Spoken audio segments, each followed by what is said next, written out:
Hello everyone and welcome to another AP Computer Science video. Today we're going to move on to a new topic in the AP Computer Science curriculum, one that I think we'll find easy to manage because we've already seen arrays. The goal is going to be essentially the same, to keep a collection of items, but a lot of the pitfalls that arrays had, like fixed size, if you run out of space you have to figure out make a new array to make more space, you can't really expand it. Things like that, or inserting items or checking for spots that don't have values, all those kind of ugly things that happen with arrays are basically going to disappear for us with ArrayLists. This is a very powerful tool that we'll see. Though it does have its own limitations, and even though they're better than arrays, they still are theoretically better than arrays. They do have their own challenges that we should be aware of when we use them. And even though this course does not go into much more detail in a variety of other data structures, this is one of the more important ones that we will learn. And so we'll do that in today's video, and we'll continue another one and do some basic examples. So I'm going to make a new package for my code in this topic. So I'll say I'll right click and say new Java package, and I'm going to call this ArrayList stuff. So an array we saw was a one-dimensional list of items that could hold primitive or object references, or primitive values or object references. ArrayLists are very similar in how they behave. So ArrayList stuff. And so there it is. And so let's make a new class and we'll test this out. So I'll make a Java class. We'll call it ArrayList Basics. Let's go ahead and make our main method. And so the first thing we'll say is, how do we create, just like any other object type, this is a class type object, and even though it's going to be a little bit different than what we've seen, the same rules apply. You must create an object reference variable, you must construct it with the new keyword and a constructor, and then the way you manipulate the object, because it is not a primitive value, you can't just do simple mathematical operations, is through methods. And so we'll learn about some of these ArrayList methods. And so how do we declare an ArrayList? Notice the first thing, the class name is called ArrayList with a capital A and a capital L because class names are a capital case. And so ArrayList is the name of this object type or this class type, whatever you'd like to refer to it as. Now, I'm going to show you briefly the old way of doing things, and even though you are allowed to do this, it has one giant flaw, and we'll see that. And we're not going to use it this way. I just want to kind of show you because you might see code in the future that does this, but pretty much on the exam they tend to avoid doing this almost all the time. So ArrayList is the type, because remember a class type is a type. ArrayList types do need to be imported just like scanner, because even though it is a core, very important data structure, it does not get brought in automatically like other primitive data types and strings. So I'm going to say ArrayList, my list. And so there's a declaration. Notice again, it is complaining. So if I right click and do fix imports or hit Control-Shift-I, and there it goes.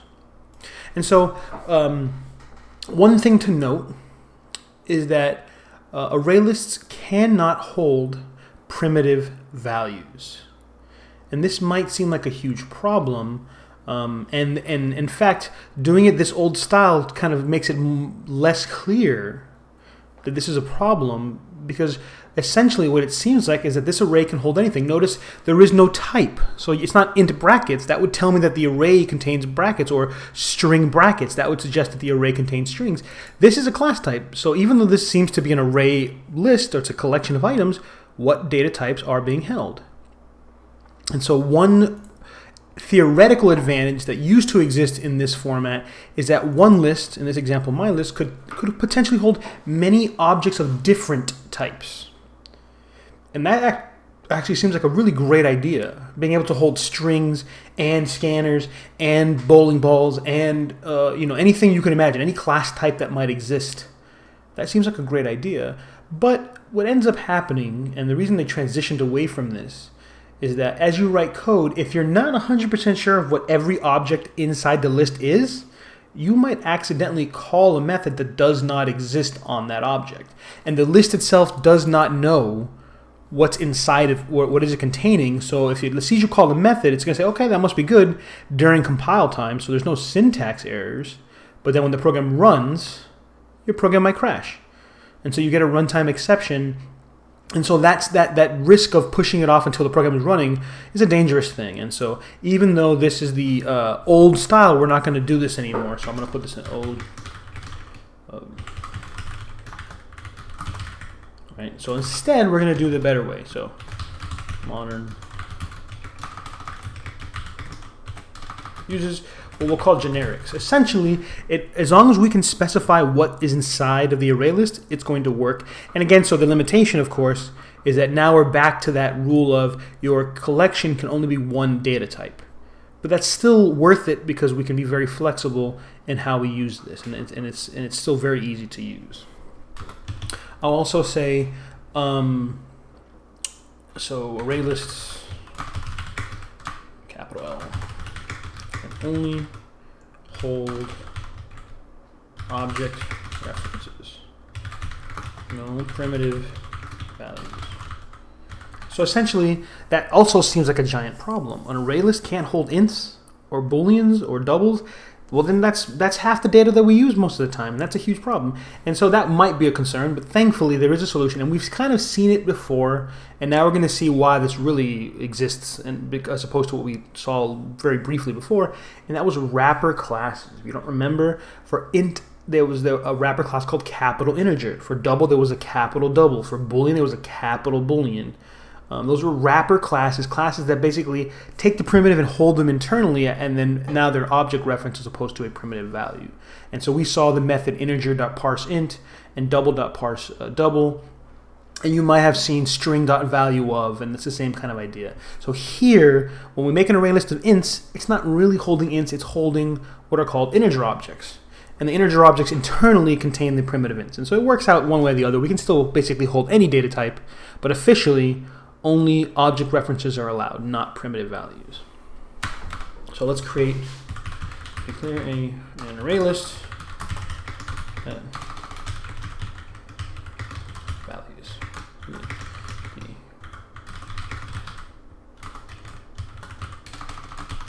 Integer. So for ints, we hold integer wrapper objects. So here it is. And the rule is use diamond notation.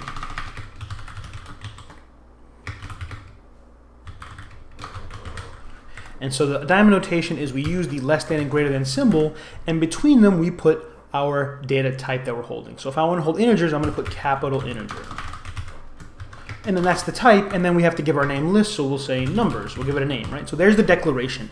So this is very similar to an array. This is saying numbers is a reference to an array list that can contain integer values. Integer values being wrapper objects for int values. So that's the declaration. Remember, creating a variable does not give it a value. So this is a null reference, and if I tried to use numbers, it would potentially crash with the null pointer exception. And so now let's construct the list. Now, one thing that's different, and so the bottom line, the big advantage the array lists are going to have is their ability to grow and shrink in size. And from our perspective, we don't need to know how many spaces are available inside. We just know how many items there are.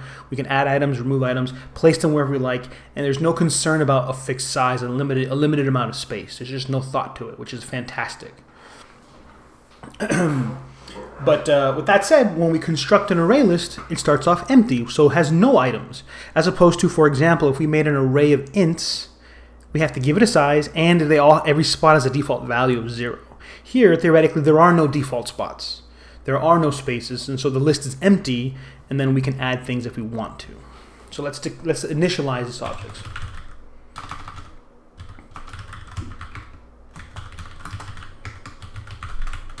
So we're going to say numbers is equal to a new array list. And then we still, now modern Java allows us to kind of cheat and just put the diamond without any data type. And then this is a method, so there are parentheses, a constructor. But as a matter of learning, it's a good idea, and slightly older versions of Java ask you to do it, is to put the same data type. And to me it makes sense because notice there's the type and there's the type. And so you can see the yellow line that says, hey, we don't need to do it. We can use the diamond operator instead. But I'm going to leave it this way just because I think it's better. It reminds me that this is an array list of integer objects, not of unknown values. And so now we have a list of 0 items, which is great. And we can add items. This is not like an array where we're kind of trapped with already default size. It's 0. And so with that said, let's first establish some methods that are useful. The first one is very much like the length method or length property of an array or the length method of a string. It's how many spots are available or how many items are inside of this list. So we'll do something like printout.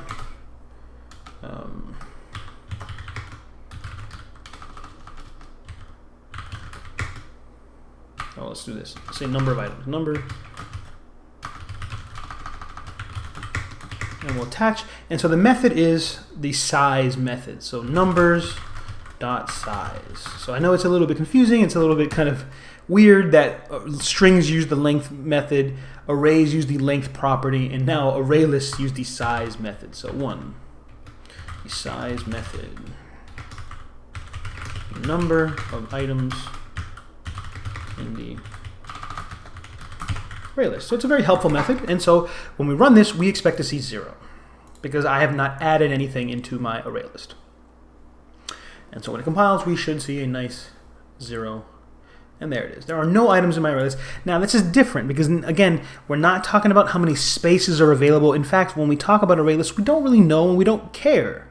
As opposed to an array where it's a fixed size, we know how many spots there are, and it matters at all times that we don't overdo it, that we don't add to an index that may be out of bounds. Here, it's less likely to happen because we just add items and we don't have to worry about that. We will have to be concerned at some point, but when it comes to how many items are in it, we're not talking about spaces, we're talking about actual content, which is much better. It's better to talk about content than technical details like indices and spaces and things like that. So there's nothing in it. So let's add something to our thing. The add method, right? Adds given object to the end of the... So the add method, you give it an object, because again, it cannot accept primitives, and it will stick it at the end of the list. So there is no ordering. The ordering is whatever we add to it, which is good or bad. We have to decide. And so that is kind of a limitation. If we do care about ordering, we have to do the ordering ourselves. The list will not manage it for us. And let's do an example. So these are integers. So I'm going to say numbers.add. And now you might say, well, okay, so notice this. So size does return an int because it's the number of items. Add has a void return type. It does not return anything. But one kind of thing that's a problem that we have to ask ourselves is, well, I said we have to accept an object. Ints are not objects. So do I have to make a wrapper object and put an int inside of it and then add that object to the array list? And that would be kind of really a pain. And in the old way, it used to be that way, but there's a problem. There's a solution, thankfully, for us, and this is called auto boxing. In fact, I can add a primitive value, and it'll automatically be wrapped in the appropriate wrapper class, and then inserted into the array list, which is really, really convenient. So, for example, if I add the number 7, notice that 7 is a literal primitive int, but the add method is smart enough to say, oh, you've given me a primitive value that can be wrapped up. Let me do that behind the scenes and then insert it into the array list. This is called auto boxing.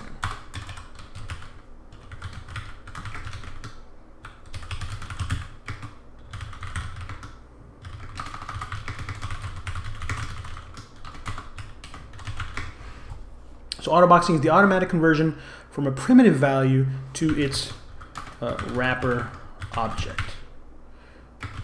Right. So this is a kind of convenient thing. So 7 is converted to an integer object, and then it's inserted into the array list. And autoboxing goes both ways. We're going to see when we retrieve values, and even though they're integer objects, we can store them in primitive variables because they will automatically be unwrapped for us. That autoboxing is a really wonderful tool that we can use.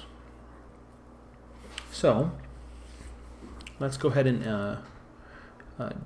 try that out. So let's add a few more. Let's say numbers.add 3, numbers.add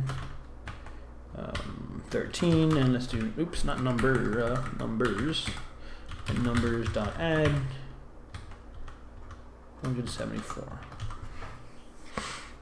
And then now let's go ahead and print out the same exact thing.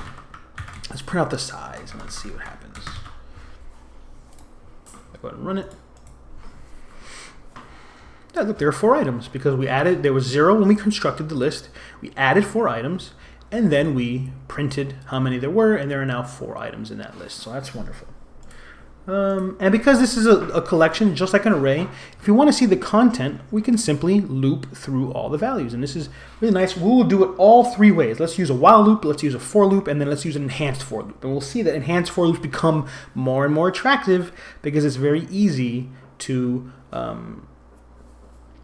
get content quickly and easily. Because we care about the content, not about the indices, unless we're really worried about them.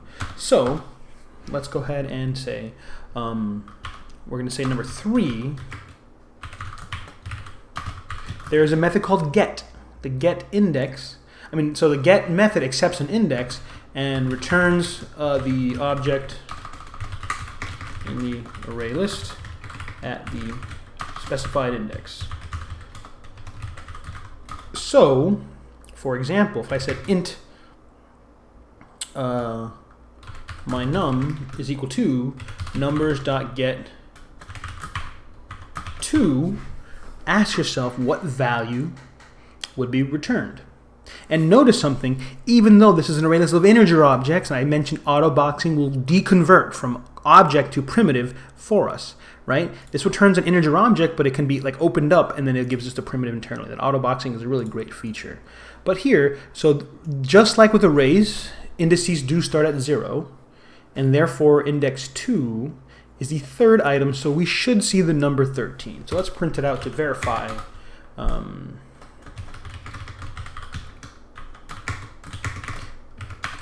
Let's make sure that we do see, in fact, the number 13. And there it is, right? Index 2, 0, 1, 2, that is the 3rd item. The 3rd thing that we added was 13. So the order in which we add things to the end of the list is preserved, and the get method allows us to retrieve things. So let's do a while loop. So let's say print all items in the array list. While loop.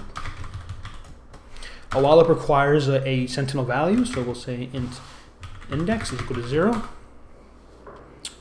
We'll say while our index is strictly less than the size of our array list, not length, but size,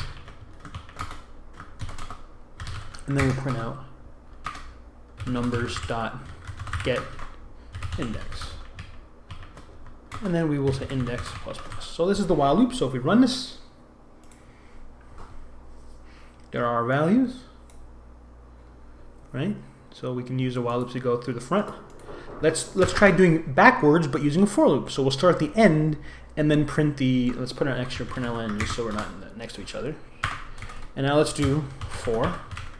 So I want to start at the end, the last number, and then print to the front. So I equal to not 0, but since I'm starting at the end, it'll be numbers dot size minus 1 because we're on an index, which is always 1 less than the size or length of an array or array list, while I is greater than or equal to 0 because 0 is a valid index, and then I minus minus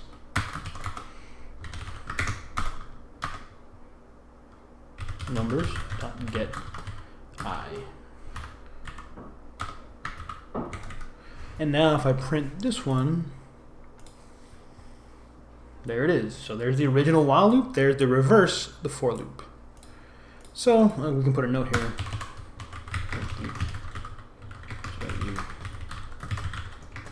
Backwards. There it is, right? So this is convenient for us to go through. A while loop works, a for loop works, and finally let's print. And let's use an enhanced for loop. So the same thing. And we will. Why don't we print the number and then twice that number? So for example, if I print out the number 7, I'm going to print 7 and then 14, 3 and then 6, and then 13 and 26, and so on. So we'll print out the original value and then the doubling of that value. And again, this is just to practice our enhanced for loop. So we'll say print the contents and double their value.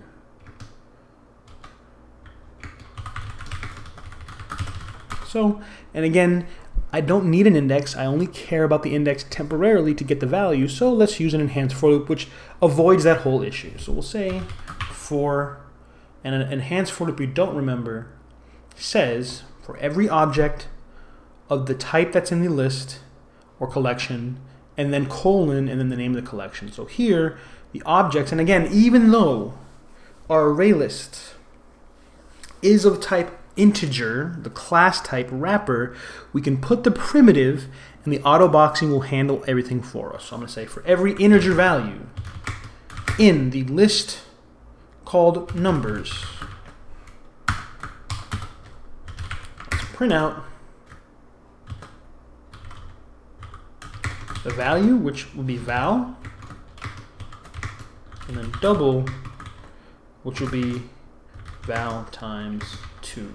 And I do need to put it in parentheses because I want the, or actually I don't because the multiplication will happen first. So there it is. But I'll put it in parentheses just to make it look nicer, I think.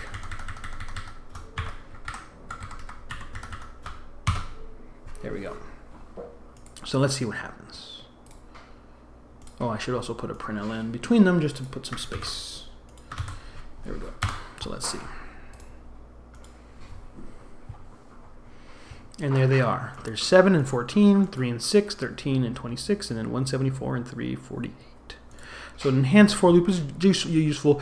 What's nice about enhanced for loops, it doesn't care what kind of collection, whether it's an array or array list, or if you use other data types that we haven't seen yet, it still works and it can go through them. Now again, one limitation is if we tried to edit the array list by adding items or removing items, then it would fail. And so we have to be very careful with that. We might get a special exception that occurs when we're running. I think it's called a concurrent modification exception. So we have to be very careful with that. And we'll see an example of that in a moment. So hope this makes sense to everybody. Right? We can use the method size to know how many items there are. We can add to the end. We can retrieve a single value. We can print contents with loops. And there's another method, so we'll do another version. In fact, this is not another method, it's what's called an overloaded method. It's the same method name, but different parameters. This is kind of like constructors. And so now there's an add method that accepts two things: an index and a value. So this one says, add the given value at the specified index. And then it says move any items to its, or not to, it's afterwards, over to make space. So adding at a particular index is nice, and it does the work of shifting everything over. Right? With an array, we would have to do this ourselves, and that could be a real problem because if there wasn't enough space, you might push everything over, and then suddenly there's no more space for the last item, and then it fails, or you lose a value. So it's very dangerous. Oops. Sorry about that. And so we have to be very careful when we use this add method. But with an array list, it would not be an issue. It just does it for us. It expands and pushes everything over. Now, this can be costly, and if we do it a lot, it could be very slow. However, it really is flexible in when we need to use it, if we absolutely have to. So, for example, we saw the values were 7, 3, 13, and 174. Let's go ahead and do numbers. And so we'll say add a new to the front of the list. Right? So if I say numbers.add and I pass in two things, the index 0 and the value 22, I'm saying place the value 22 at position 0, which is the first spot, and then everything that was there before must be pushed over. So if I go ahead and do another one, if I say numbers.add 0 again and I put the number 100, that means the 22, which used to be in the first spot, is now the second item, and the 100 is the first spot. So now if I go ahead and print out everything, so same thing, an enhanced for loop.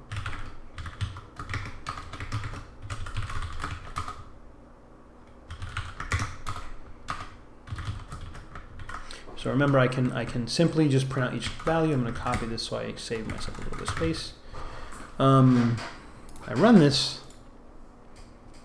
So there was our original items, and then we added 4 items. We checked the index. We printed out the content with the while loop. We printed the reverse content with the for loop. We printed out the value and its doubling with the enhanced for loop. And then we printed out the same list after adding 2 more values from beginning to end with an enhanced for loop. But notice what's first. I added the 22, it's pushed everything over. I added the 100 in front of the 22, and it pushed everything over again. So this is a costly operation, but it allows us to place items wherever we want with no concern about running out of space or shifting things over or anything like that, which is very, very nice. Similarly, if you want to remove values, the same thing applies. So let's do this. We'll say number 5, the remove method. Remove method, there actually are multiple versions, but we're going to stick with just one. The AP exam only really cares about one version, and this is the version that takes an index. So if I say remove, and it says removes the item, returns it, removes the item at the specified, and returns it. Right, so it will remove it from the list and return that value. So for example, if I say int removed is equal to numbers.remove, and I say index 3, now again, the same thing that's a potential problem with the get is here. I'm making the assumption that there are at least 4 values, right? Because index 3 would be 0, 1, 2, 3, the 4th item. So if there weren't, we may get an index out of bounds exception. But I'm confident there are at least 5 values because of the way I added them, and therefore I expect to get the 4th value, which now think about what it was. Originally we had 7, 3, 13, 174, and then we had 22 and then 100 on top of it. So the final list that we had seen was 122, 7, 3, and 13, so 0, 1, 2, 3. I'm removing the 3. That's a coincidence that it happens to be at the 4th spot. And then it returns that 3. So if I do,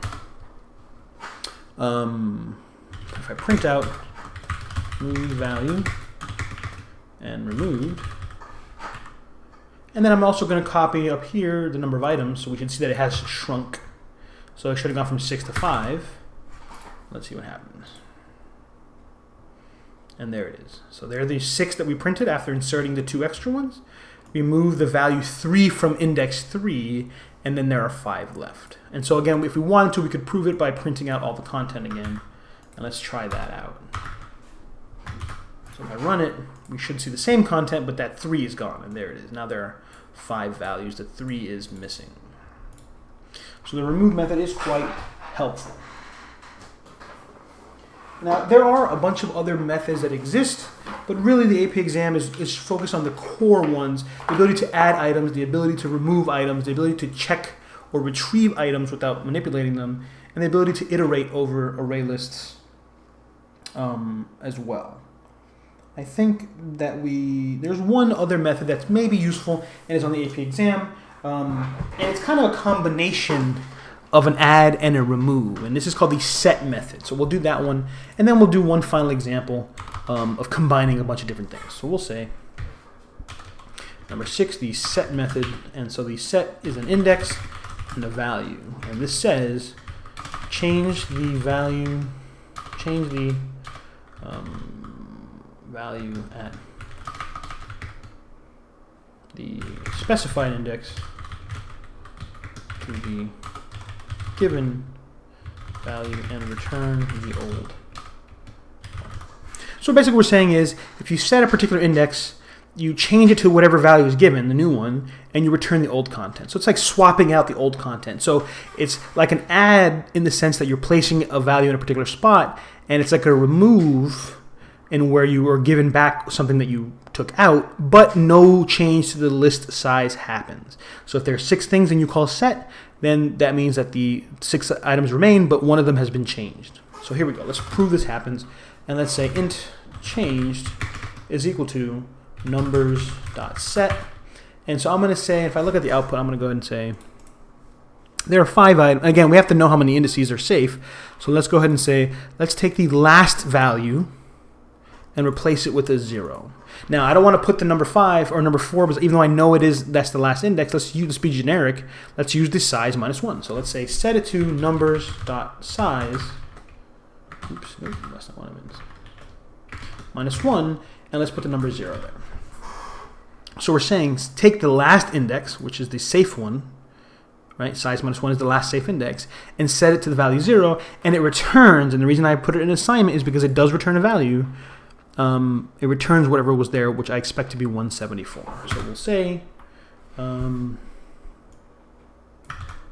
this, and we'll say changed value, and then we will copy.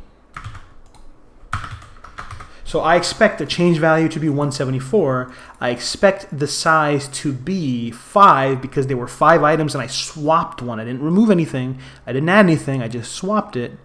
So I expect still 5. And then I should see the content where the last value is not 174 but 0. So let's go ahead and run it and see if that's what happens.